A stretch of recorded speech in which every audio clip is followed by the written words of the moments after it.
Thanks for coming out. For those of you who've come, this is the most sparsely presentation I think I've ever given at a Microsoft event. I think it's probably because it's Wednesday, it's that sort of hump day, and maybe a lot of you aren't mobile developers, I don't know. It's one of those things. My name's John. I work for a company called Telerik. Does anyone use our tools at all? Anyone?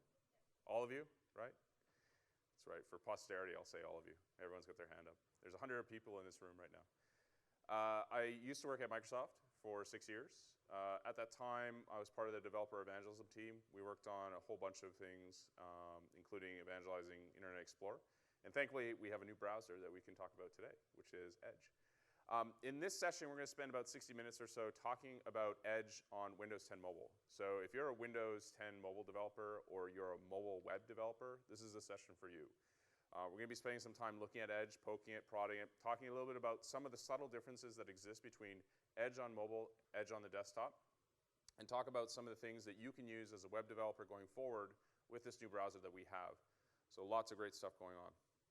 Now, I have to caveat or put a disclaimer slide here simply because of the fact that we've recently just gotten the 13th version of the Vue engine, which is Edge HTML.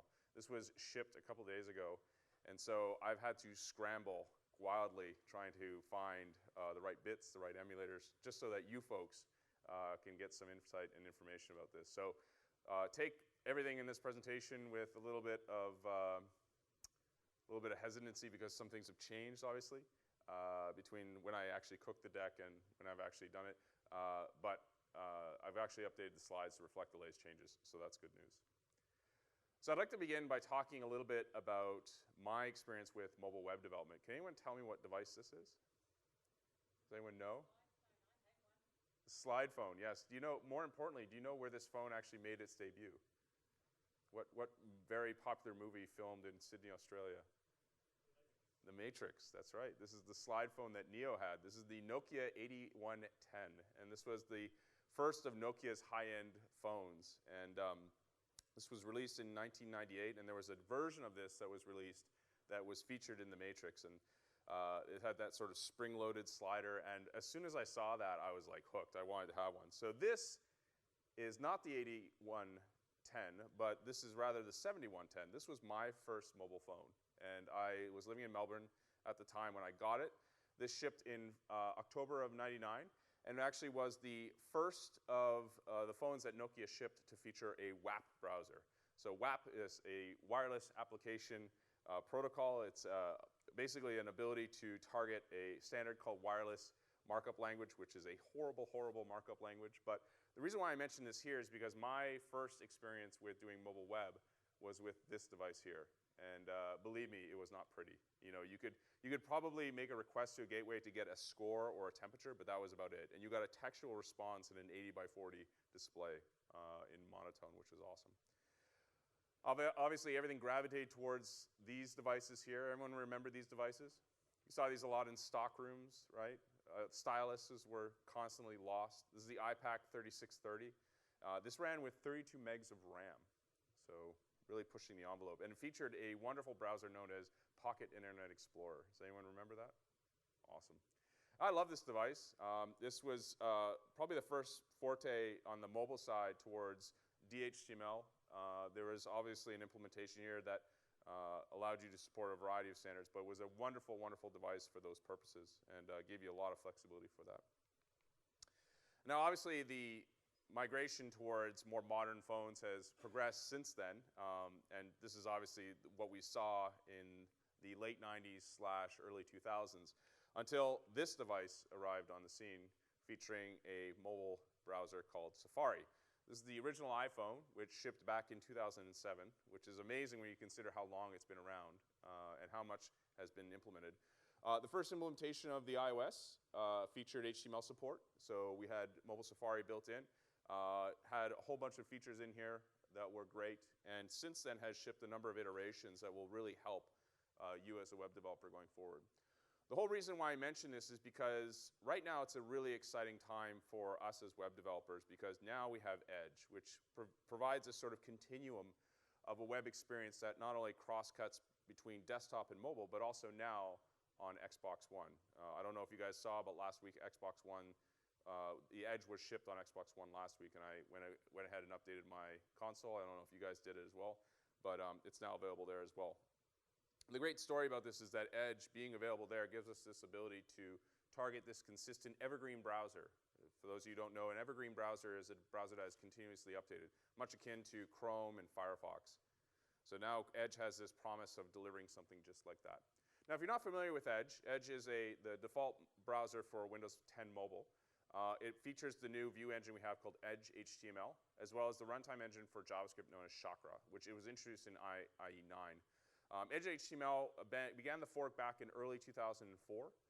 And it's been designed to be evergreen. So that means features are constantly being iterated on and introduced. And the nice thing here is there's lots of great features for developers. And with that iteration plan going forward, you're going to see a lot of features come about that I think you're going to really like and take advantage of. So with that, I'd like to go ahead and switch over and show you a little bit about Edge. So I'm going to jump over to my demo machine here. And hopefully if everything is kind of moved, yeah, great, everything's progressed. So this is a Nokia Lumia 1520. Does anyone have this device? It's pretty big. This is Edge running on apple.com. If you haven't seen Edge yet, this is what it looks like.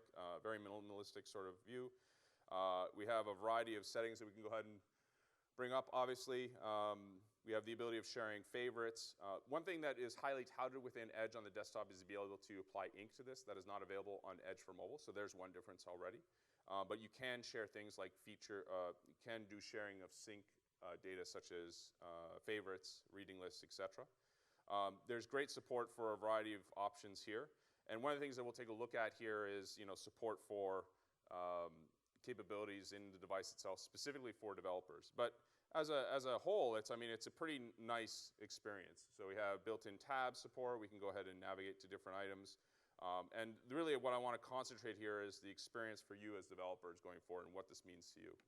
So that's a very minimalistic sort of look at Edge on mobile. But I just want to lay the sort of land so you guys are all on the same page. So the question is, why do we care? Why do we care about this new browser on Windows 10 Mobile? Well, the reality is that in 2014, mobile web traffic actually started to surpass desktop web traffic, depending upon which stats provider you believe.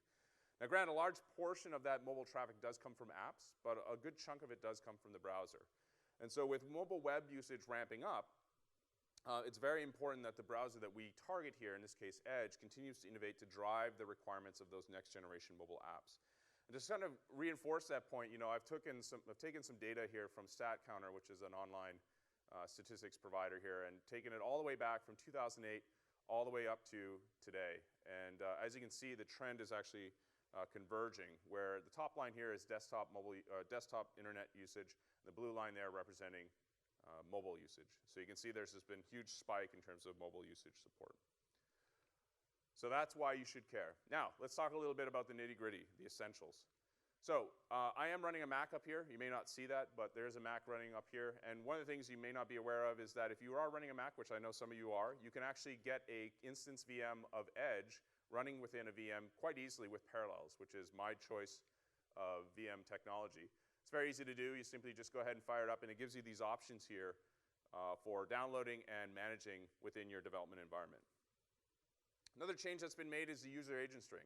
I know there's been a lot of talk about not having, you don't want to sniff for the user agent string. There's reasons that you sometimes do, but this is what it looks like now. So the big changes here are here. So you can see we have in the highlighted sections here Windows Phone 10, the model as well as the manufacturer. And then down at the bottom you'll see that we have a version number, which is now the View Engine version, which is version 13, and then followed by the build number. In this instance here, I've recently just downloaded build 10.586, so that's what it will look like. Another option here that you have on mobile, which we'll take a look at, is the About Flags option. So you'll go ahead and type this into the address bar, and it will bring up this dialog here. So there's a whole bunch of options here that you can take a look at, such as things like the loopback adapter, which is useful for running in cases where you're running against sites that you want to go ahead and test against. There's a whole variety of options that you can go ahead and support there. There's other options as well, being able to enable or disable CSS filters, for example. That's another option available to you if you wish. And we'll take a look at those in detail in just a second. Of course, another feature we have with Edge on Windows 10 is the ability to emulate the mobile experience itself. So in the F12 developer tools, you can go ahead and set the browser profile to Windows 10 Mobile, and that will conversely utilize the same user agent string I just showed. The thing that it does here is actually show you in that rendering sort of view what it will look like on a mobile device. And the nice thing here is with Windows 10 and Windows 10 Mobile, it shares the same view engine and runtime for JavaScript. So a lot of the differences are actually not there anymore, and it's actually a really seamless environment. Of course, if you're using a tool like Fiddler, which is a company like ours has built out, you can use a tool that will integrate with this and provide a really nice experience for debugging, and I'll show you an example of that. So let's take a look at that now. So I'll switch over to my development machine. There we go. So one of the first things you can do when you grab a hold of a Windows 10 device is you can go ahead and specify about flags, and you'll see a view that looks like this. Maybe this might look better if I do this. All right. So there's a whole bunch of options here that you can go ahead and set. So underneath here, you can say allow local loopback, which is the 127.0.0.1 loopback. The reason why this is up as an option here is because in native apps for Windows 10, that's disabled. For Metro apps as well on Windows 8. We have a variety of settings here that you can go ahead and specify as well. Some of these have to do with things like CSS filters. Others have to do with the way in which composition is done of elements. This is more on the styling aspects of things. There's a scrolling aspect here that's important to note, which is specifically how to apply scrolling for the page itself. This is done more for app compat. This is a compatibility feature that people would often encounter when scrolling for elements either on Chrome or Firefox versus IE. And that's set here so that you can go ahead and scroll against what's called the document element, which is that root element that you have versus the body itself. Now obviously a critical feature here is the ability to obviously support touch and gestures. And so as you know, we have things like pointer events, which is a specification that's being ratified. Unfortunately, it's a little bit slower than being ratified, a little bit slower than we'd like. But you can go ahead and enable this. These are prefixed by MS extensions, but you can go ahead and turn these on. And what these give you the ability to do is target those gestures and tap elements that you can go ahead and use within your web context. The reason why that's important is because touch on a web mobile browser sense is a difficult sort of aspect to get right. And so pointer events give us a little bit more granularity for that capability. Inside the JavaScript location here, you'll see we have this ability to enable experimental JavaScript features. At the moment, this list has actually gotten really, really small. Back in the day, it was actually really large. But right now, the list of experimental JavaScript features is quite small. And you have to read through the docs to actually see them. My hope is that eventually you'll see this expand out to a larger list. But some of the experimental features we'll highlight later in this talk. There's other options as well. The one that's mentioned here, which is WebRTC, which is sort of real-time communications, that one's mentioned here, although it's not really enabled within a mobile sense. So one of the things that we'll talk about is what's different between desktop and mobile. On the mobile side, I've had trouble, a lot of trouble, in fact, trying to get WebRTC to actually work and work well in that sense. So that is something that you'll have to consider. Now, one of the things that is not currently enabled on Windows 10 Mobile is remote debugging. So there's no option right now currently to go into Visual Studio and say, attach the process on a remote device, attach to IE, for example. There's no capability like that exists on Windows 10 Mobile right now. That is coming, that's under development, but for now, you are left to using other tools. And another tool that you may want to use is something like Fiddler. So this is Fiddler, so a trace proxy that connects into the proxy subsystem of Windows. And if you haven't used this tool yet, I know it's a bit difficult to see. Let me see if I can zoom in here. What this does is it basically allows you to see all the web traffic, along with other types of traffic as well, that hits the proxy, and then you can capture that and do things like replay it, etc. What I have here is I have this device actually connected to my local machine here, and serving up as a proxy for that capability. And the way that you'll actually do this is inside of your settings, you'll set this up as a proxy for the settings itself. So the way you can do that is just go in the network. And you'll want to do this for your own device as well if you're wanting to capture that HTTP traffic. So you can go in here and you can set up a proxy here, which is set up here. It's listening on port 8088, and that will allow you to capture that traffic, including SSL traffic. So one of the things that you can do is you can actually hit this address, and it will send you back a loopback, or rather an auto response page, so that you can see the traffic that's being generated. So .43 dot, where are we here? 31.58. Am I on the right connection here? Yeah. So it's coming through here, and you can actually go ahead and capture that traffic. What that allows you to do is you can actually see SSL traffic as well. So there's a dummy certificate that you can download from Fiddler and install onto your device. And what that will allow you to do is actually start to view the SSL traffic as well. That's not meant to be a security thing. It's just meant to help you address the cases where you're actually connecting to, say, an SSL endpoint, and you want to see the request response within those interactions. So Fiddler gives you that and all kinds of other capabilities. It's a free tool that we offer, and I'd highly encourage you to go check it out. So the other feature that we have, of course, is the F12 developer tools, which I'm hoping that a lot of you have seen. But if you go to a site such as apple.com or others like that, there's this ability to actually bring up the developer tools, which is integrated within Internet Explorer here. The option that you'll want to take a look at is down here in the emulation mode. You can go ahead and set the browser profile from desktop to mobile. So this gives you an ability to actually view the content in a mobile context. You'll notice that the display option here allows you to set the orientation, allows you to set the resolution as well. And we'll see why that's important later on as we take a look at this. And I think Telstra is giving me some grief right now. So let me see if I can actually swap this over to a different connector. But you can see here already how we're getting that option to pull up that content. Maybe it doesn't like apple.com.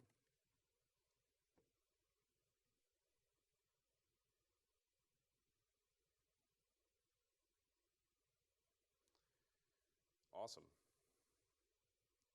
I have an IP, so maybe what we'll do to make up for this is we'll go ahead and tether. So apologies for this. I've always had problems with conference Wi-Fi. Are you guys connected okay?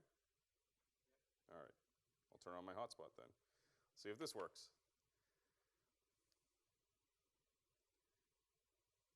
Not you. Don't go to the iTunes store. You gotta love being on a Mac. For those of you who are on a PC, you won't encounter that too much, unless you're of course using iTunes. Let's see if I can get an IP here. So a very similar experience to what we had in IE11 specifically, but obviously there's some capabilities that we can take advantage of there.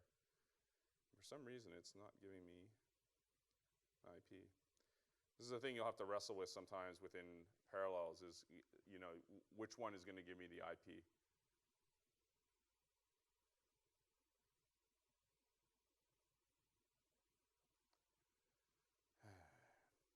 That's because I'm bridged. Thank you. Oh, please connect. I need you to connect. I am not connected. Fantastic.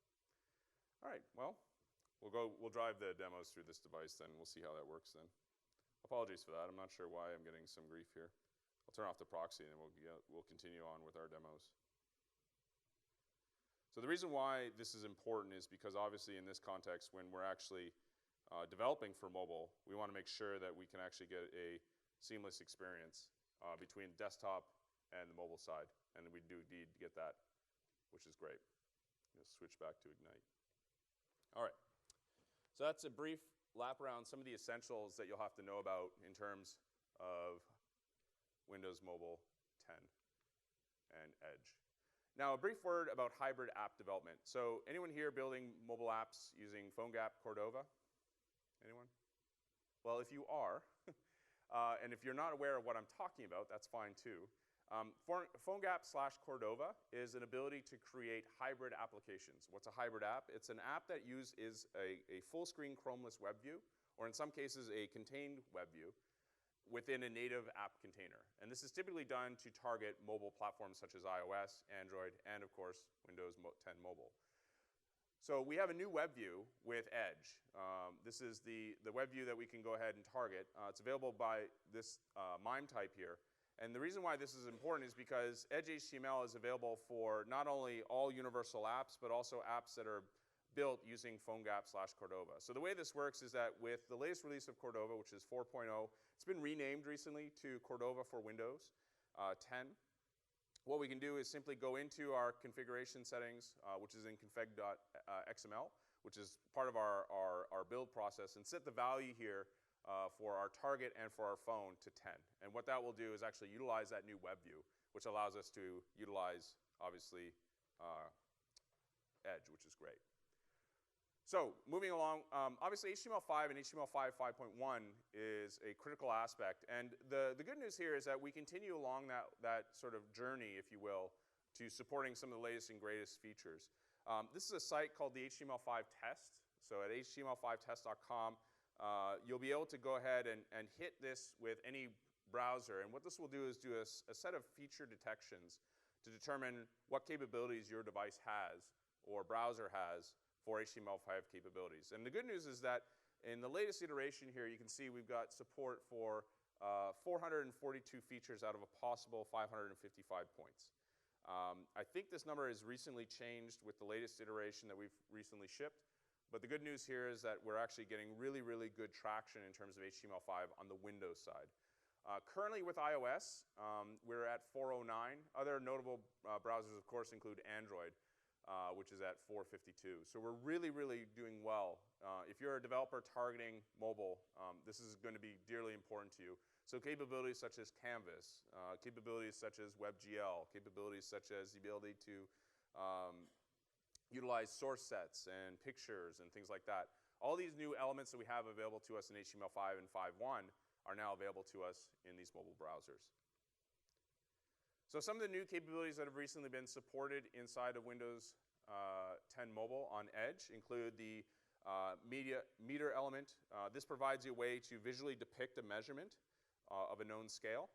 There's a picture element and subsequent another element called the image element, and there's another one called the source set. Those three actually allow you to develop what are called responsive images.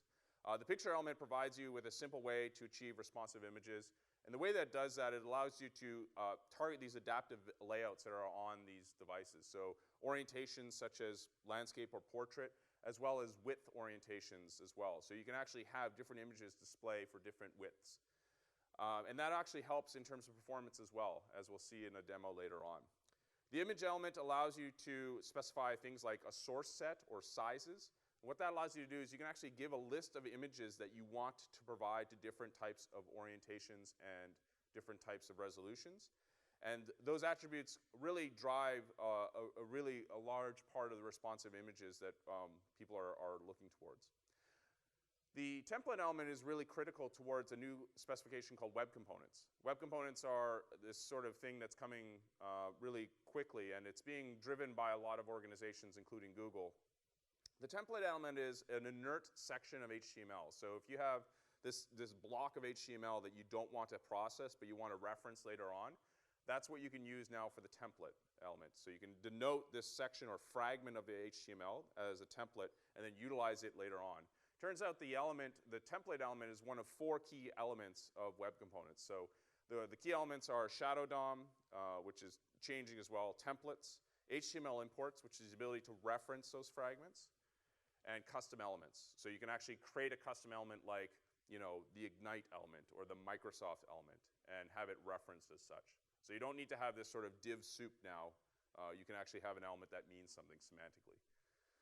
The selection direction element is the one that helps with localization issues. This allows you to tell which direction a selection has been created, whether it's forward, backward, or none. And then we have support for time-related input types, so things like date, time, local, time, etc. So these are some new capabilities that are available there. So let's swap over and I'll show you how those are supported.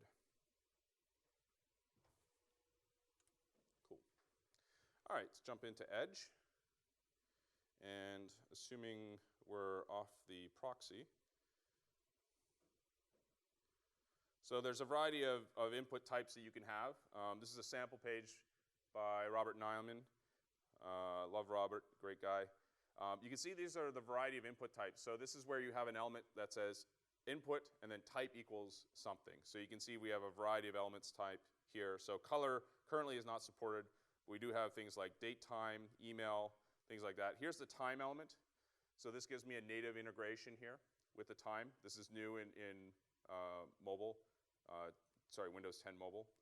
It doesn't really roll off the tongue, Windows 10 mobile. So you can actually say input type equals time. We also have support for other ones like date time local, which is obviously local to the locale that you're using. So here we're saying, month, day, year, and I can go ahead and use these sliders here for that. What this does is it will simplify your markup a great deal. It gives you an ability to actually reduce down the amount of markup you have to write, because honestly, to write that control with JavaScript and markup takes a lot. There's a lot of working parts and pieces there. So having that native to the device itself actually is really important. Looking at some of the other capabilities here, I have some other pages here. I won't show that one. What else we have?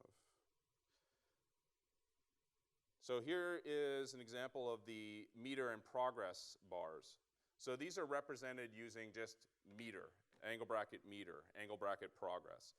So you can actually have these rendered natively as native meters. You can style these, of course, but that's how they're represented. So the way this is done is you'll just set a value, and it will be a value for a max value and a value itself, and we'll go ahead and set that slider accordingly. So that's defined there. That's our support inside there, which is great. What else do we have? These are new element types that we have.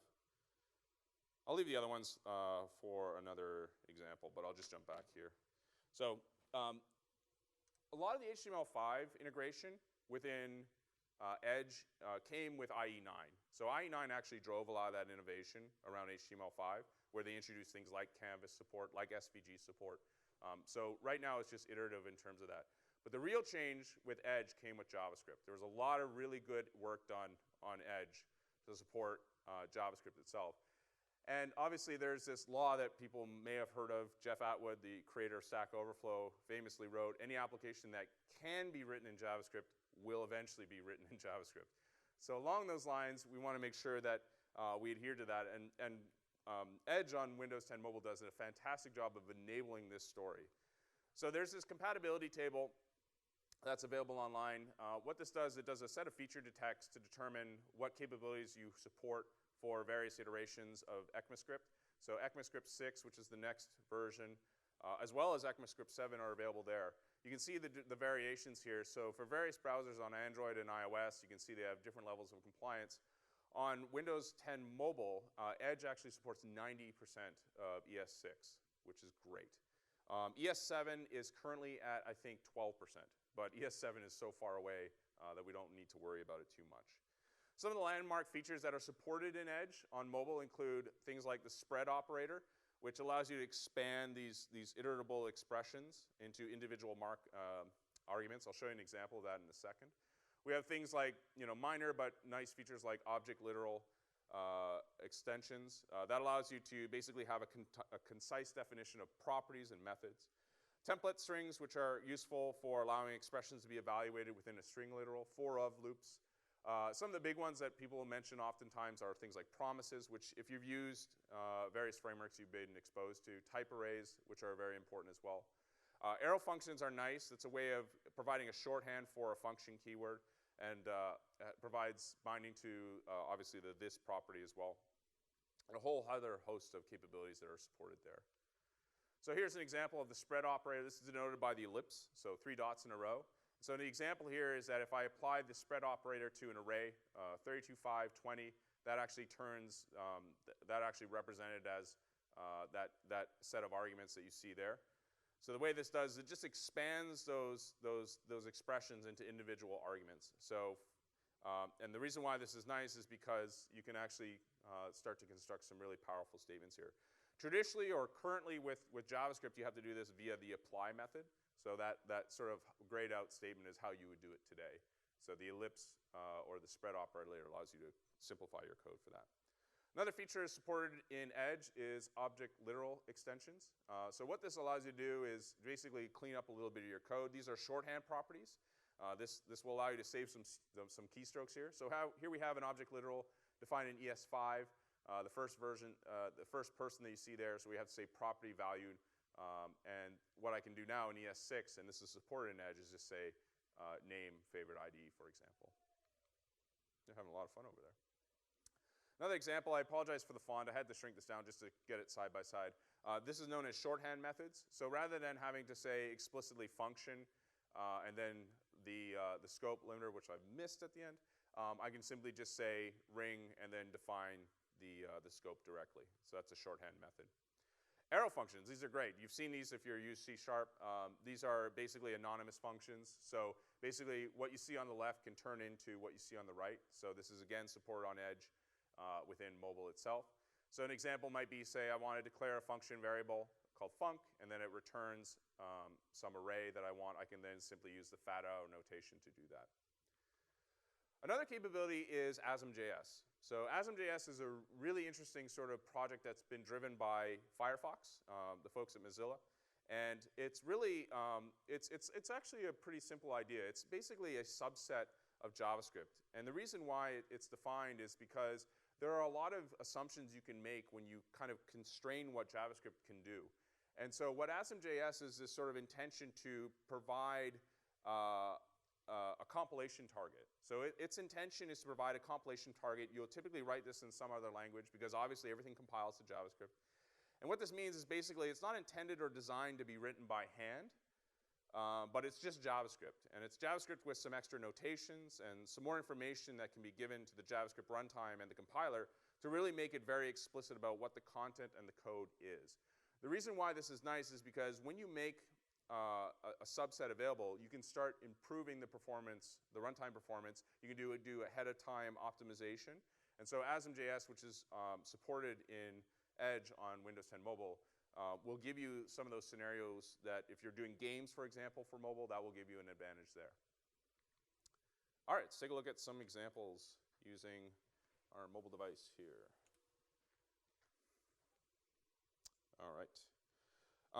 I didn't mention all of them, but there are some other capabilities that you can find off of the test drive site, which I'll provide references to later on. So this is an example using ASM.js.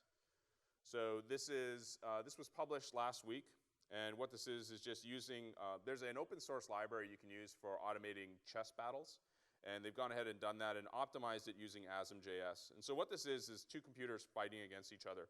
One computer is using ASM.js to do searching for various patterns, and then one is non-optimized, which is just using regular JavaScript. And so the hope or the intent is that blue will always win because it's using ASM.js to predict various moves.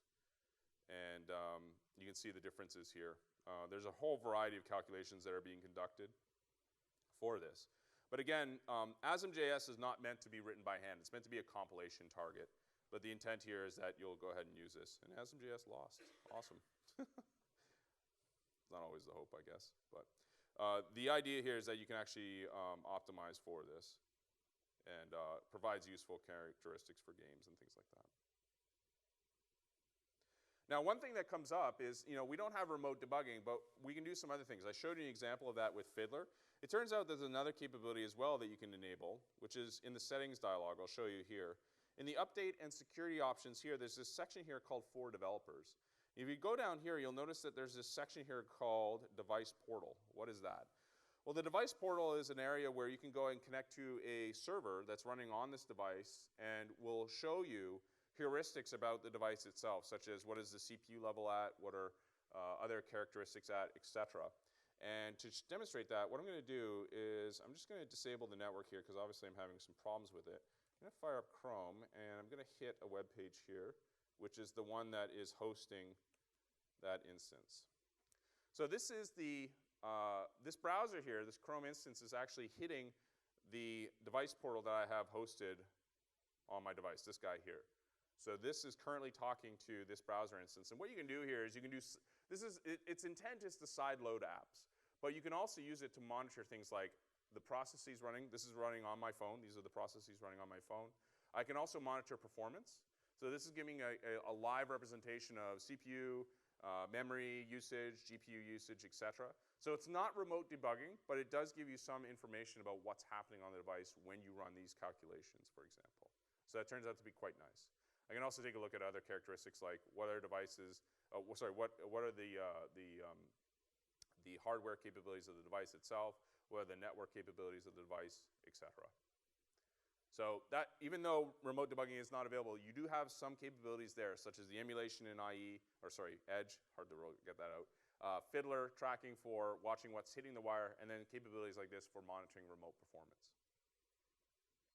So the way that you'll do that is when you come back here, when you go and connect to the device for the first time, it will ask you for a code, much like when you pair a Bluetooth device. You simply punch that in as a password. It's a six-character password, and then it will remotely connect you. So that turns out to be nice. There's some other capabilities as well that we have enabled in the device itself. Go back into Edge.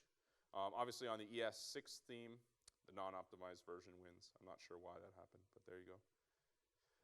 Some new capabilities we have is, so we have some new math functions here. There's a log_p function that's currently available now that you can go ahead and utilize. Oh, geez. I turned off my proxy. Hang on a sec. Always fun with the network. Oh, I'm sorry about this, guys. I don't know why this is happening. Let's disable the proxy. All right. Let's try that again. Sometimes it needs time to think. Let's try that again. Come on. This is the other nice thing about Edge. When it does that, see that little blue bar there, and it gets slower near the end, it won't work.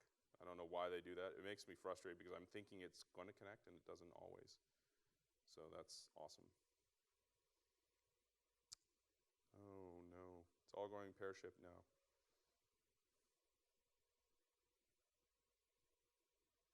Let's try this. These are beta bits, so that is the only caveat I will make for myself. Go back into the Wi-Fi. Like any good developer / IT pro, turn it off, turn it on. Ideally, I would have some option here. Oh, why is it still set? I set that to none. Oh, I forgot the plus to check. That was a user failure. Apologies for that, guys. There we go. Sorry. So we have some new math APIs available. So in the math class itself, there's this new function called log_p.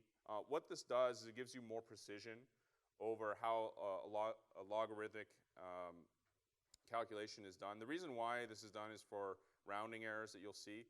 So typically what happens if you run simply math.log, you'll see a behavior that looks like this with very small values. So the one that you're looking at here is log. The blue line that we care about is the new function. The red line is the one that we don't. You can see what happens here is that the blue line here correctly calculates log to various decimal places, so 10 to the minus 30.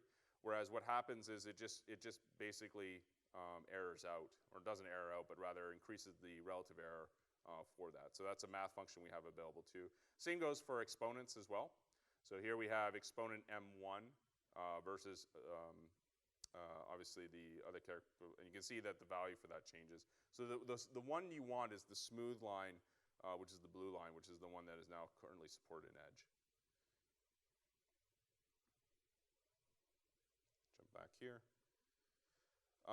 We have other capabilities as well. This is, again, sort of a JavaScript-y thing. This is called Web Workers. Web Workers is also an HTML5 thing, depending upon your definition. What this is basically, it's akin to threading with message passing on a web context. And so the reason why this is important is because Web Workers allow you to process work in a separate sort of dispatch manner. And these Web Workers will allow you to go ahead and calculate a variety of things like, the Mandelbrot set, for example. So if anyone's in computer science, this is one of the first things you'll do. This is a fractal, and it's done based on a set of mathematical calculations. The way this is done is via web workers. So this is a capability we now have available to us inside of Edge as well. Web workers are really critical to getting high-performance applications within a mobile context because it allows you to basically push off these calculations that would typically take long times to do, or simply lock up the running thread. Because obviously JavaScript is a singly threaded runtime, we want web workers to actually offload that and do it in a synchronous manner. So that's another capability we have there, which is great.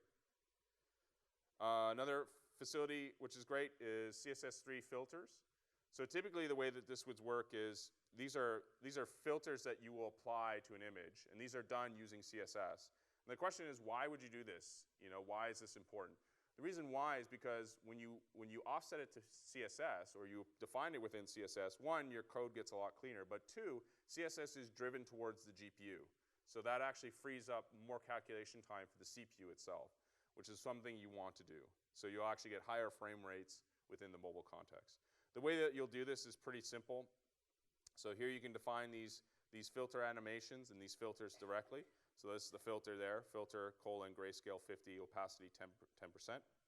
And you can also go ahead and do things like, these are a variety of options that you can go ahead and set here. It's not really important how those things look. Those are the filters that you can define. But you can also do feature detects within CSS itself and actually determine whether these capabilities exist. And if they do, go ahead and run them. So that's another thing that we also support now in Edge, which is great. There's other capabilities such as get user media. This is using the integrated webcam here. So the video element and canvas element were added in IE9 and were carried forward within the Edge Edge HTML context. But now we have media capture and stream APIs available to us. So the way this works is I can go ahead and allow a webcam usage both for my phone as well as for desktop. And I can capture images of this if I wish. So I can capture a snapshot of that. And that will go ahead and persist that to the canvas. So what you see here is content being driven to the video element. Underneath, this is content that's being driven to the canvas element. The video element takes an input source. In this case, get user media is the API you'll call to get this input stream. And then the canvas element is a very simple 2D API that you can go ahead and write to.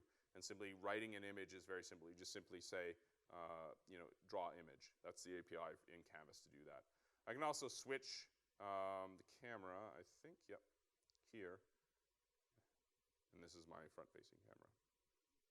Cool.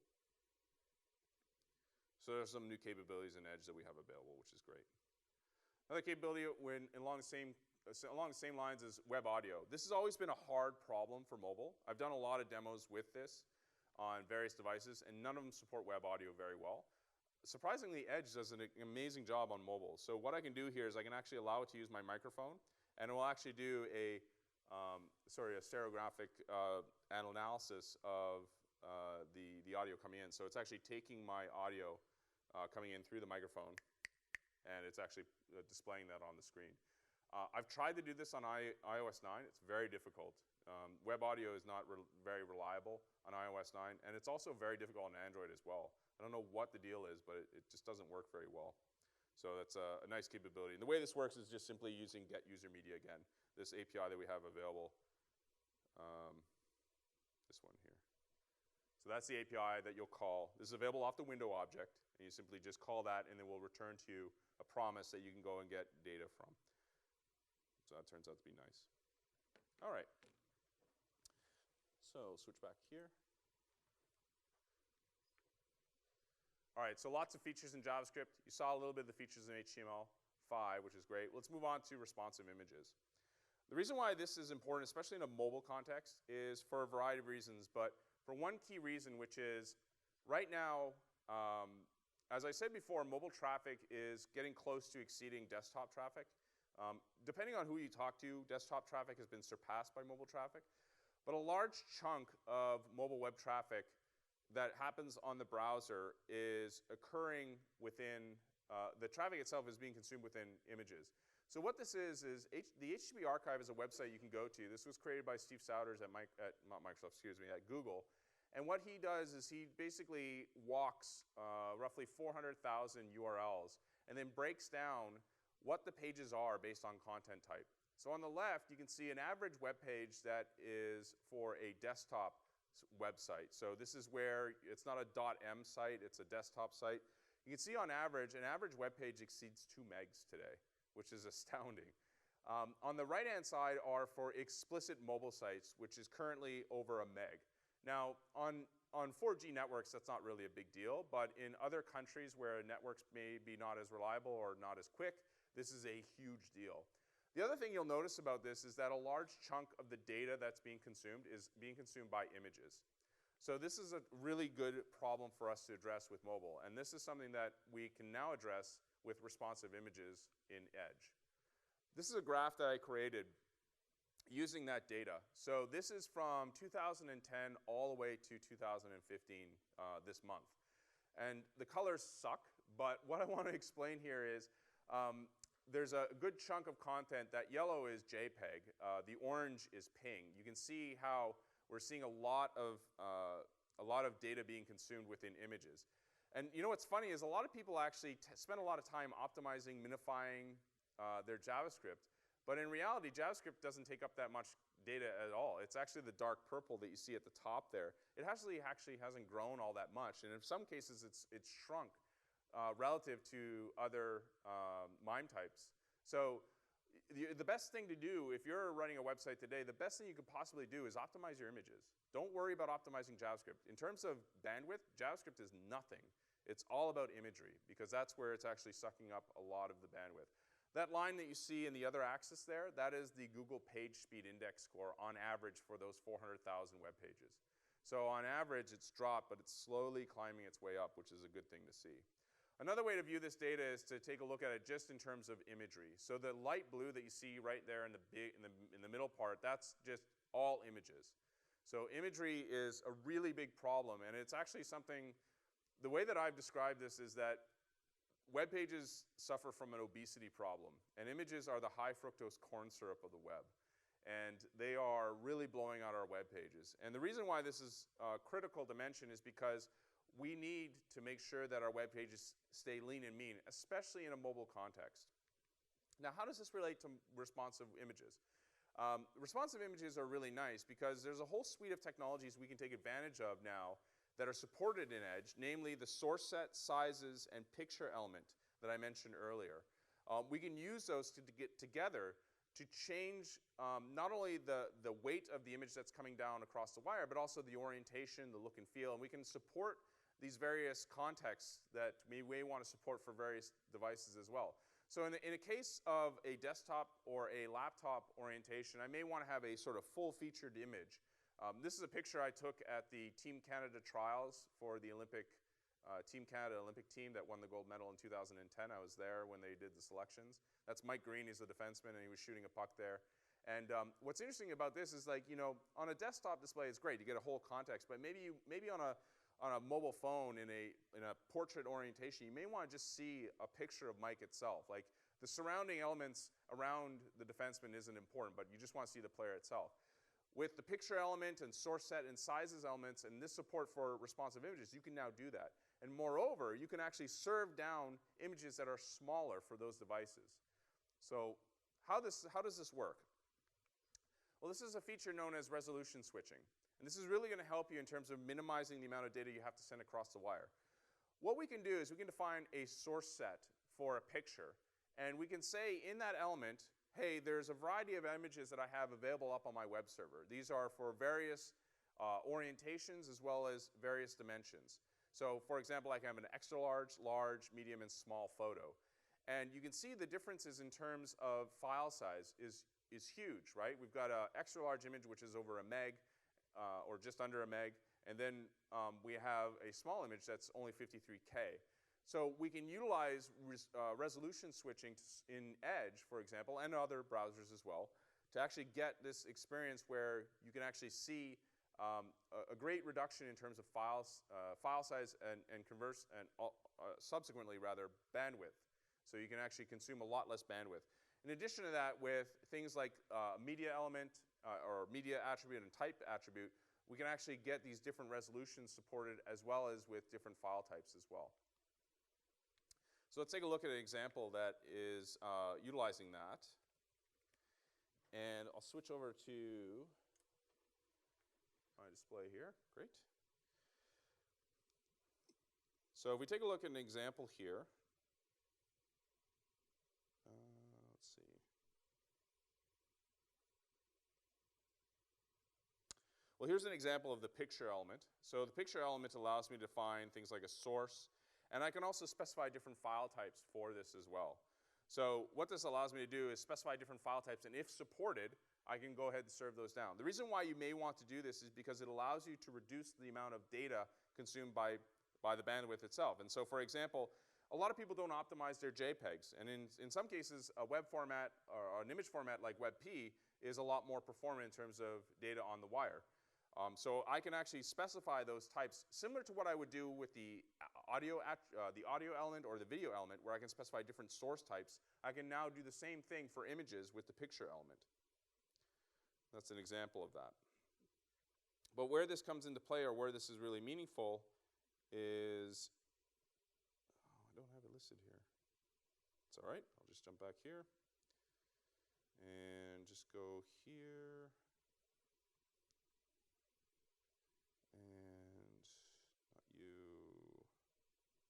This. I want to go graphics. Here we go. So here's an example where we have a variety of sort of designs that we wish to support. So for larger devices, we may want to have a sort of full-featured view. In a mobile horizontal, we may want to use a different view, but also with a different file size. And then in a vertical view, we may want to change the orientation of that. So here's a live example where, as we change the orientation of the device, we can actually change the way in which things are displayed. Now, if I was viewing this using Fiddler, the file that would be coming down is the medium file.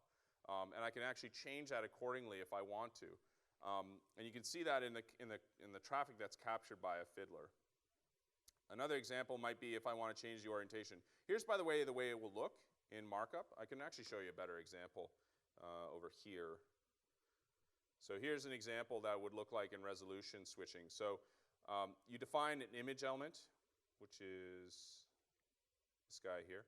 So standard sort of image element, you give it a default source. So in this case, an extra large image. But then you can define what's called a source set. A source set allows you to define these sub-elements or sub-attributes that allow you to say, use this image in the case of a viewport that's 480 pixels wide. So if I have a small orientation or small device, I can use a small version of that coming down the wire.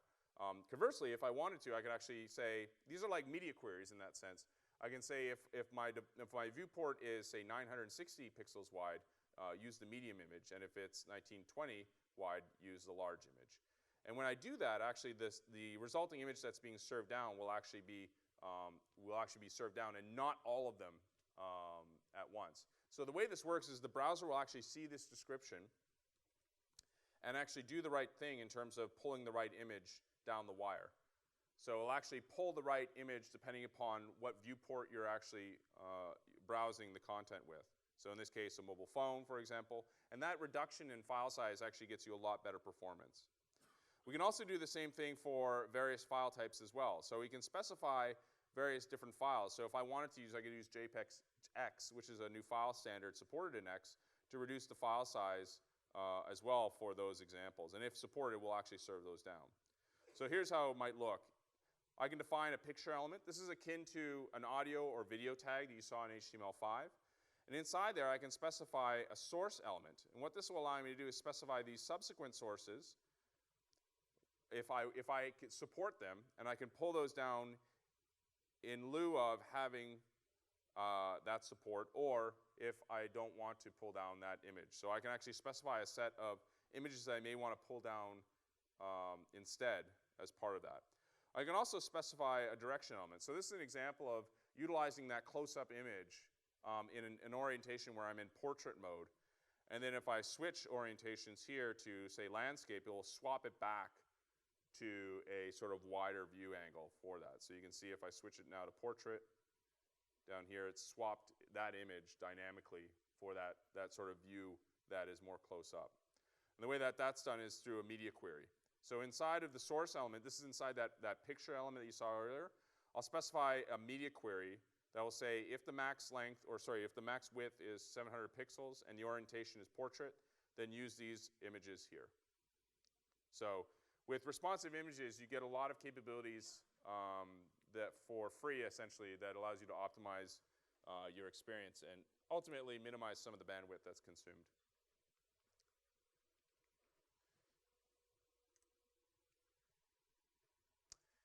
Please switch over.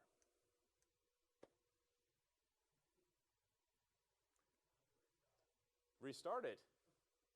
Oh, it's all happening here. Network's gone. My switcher's gone. I can do interpretive dance now if you guys want.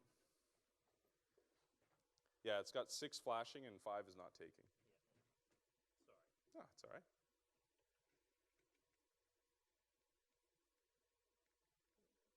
I've just got a few slides left to wrap up, and then we'll have questions. I was just praising you earlier about how good these switchers are. Oh, it did restart. Okay, there we go. Sorry. No, you're all right. Just want it on 5. Give me 5, and that would be great.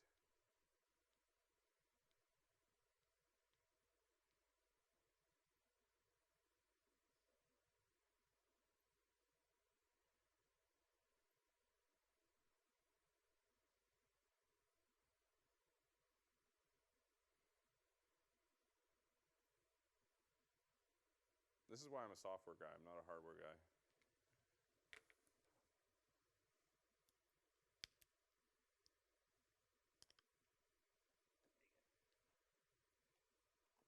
Perfect. I don't need to switch again.